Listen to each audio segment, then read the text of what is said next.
Team Pilipinas nagtapos ng 17th place sa 2022 Asian Games. Halos 3 dekada rin inantay natin matapos masungkit ang ika-17 pwesto.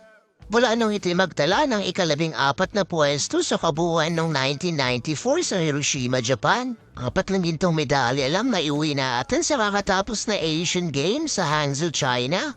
Bagamat mas mababa ang bilang ng medalya ng Pilipinas kumpara sa 21 medalyang nakuha nito noong 2018, nakamit pa rin natin ang pinakamataas na ranggo. Tara't pag-usapan natin kung sino ang 4 na nakakuha ng ginto sa Pilipinas.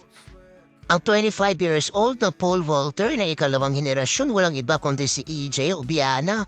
Hindi makapaniwala ang Coach ni Obiana para si Coach Tim Cone lang nawala ng pag-asa nung kalaban ng China. At ang 33 years old na martial artist sa larangan ng Jiu-Jitsu na si Maggie Ochoa, nagtala ng pangalawang medalya sa Pilipinas matapos talunin ng martial artist ng UAE. 2 araw pagkatapos si Annie Ramirez naman ang nagpakitang gilas. Sumungkit ng pangatlong ginto para sa Pilipinas sa kaparehong larangan ni Ochoa. Tinalo ang bansang Kazakhstan. At ang panghuli na dumagdag sa listahan walang iba kundi ang Gilas Pilipinas. Sa pagsisimula ng Asian Games nakatuon ang atensyon sa Gilas Pilipinas men.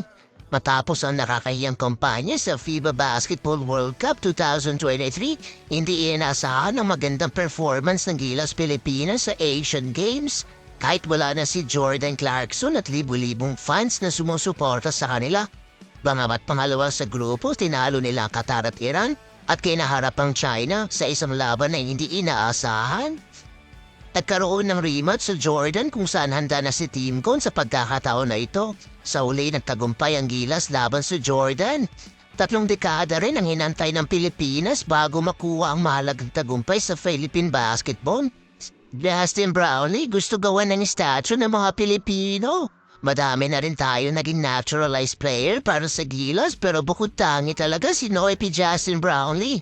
Hindi man lang nagdemand ng presyo kay Al Francis Chua. Ang gusto lang ay makamit ang panalo at gintong medalya para sa Pilipinas. Kayo na masasabi niyo kay Epic?